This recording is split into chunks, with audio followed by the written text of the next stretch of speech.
Hello everyone, and today you will learn how to put yourself in any image in Photopea or even Photoshop.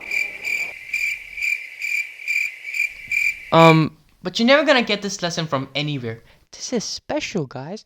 And you will learn how to do it in 1 minute. You get that, Betty, Stacy, Jim, Carrie? Don't you dare move from there. Alright. Settle down, guys. Now, the first step to do this is you're gonna firstly open Photopea.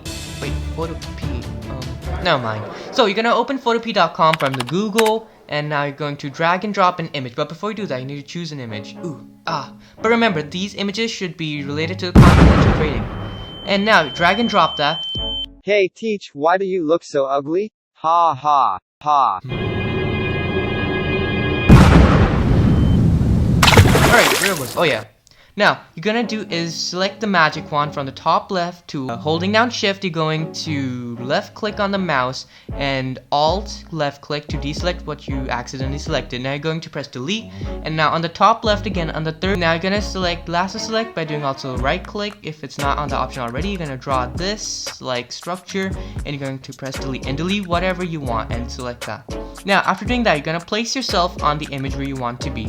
Now you're going to do that, and what I want is I want it to be behind the hand. So what I'm going to do is I'm going to select the hand with the lasso select. Now I'm going to Control C and Control V that, and being on the right background, and basically put myself behind and adjust myself again, and there you go. Any questions, anyone?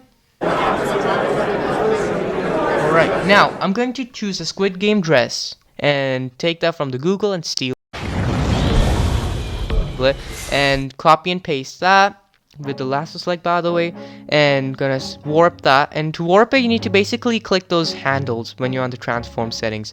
Now what I'm doing is I'll get rid of the hands and basically draw it afterwards. And now basically I'm going to do a drop shadow, and to do the drop shadow you need to play with the settings and boom, and after the oh no, what have I created? Now, after that, I'm going to do adjustments, brightness or contrast for the background of it, and basically make the image more interesting and more colorful. And I'm gonna put myself a little bit of makeup, and you're done. You just need to do File, Save As, and PNG.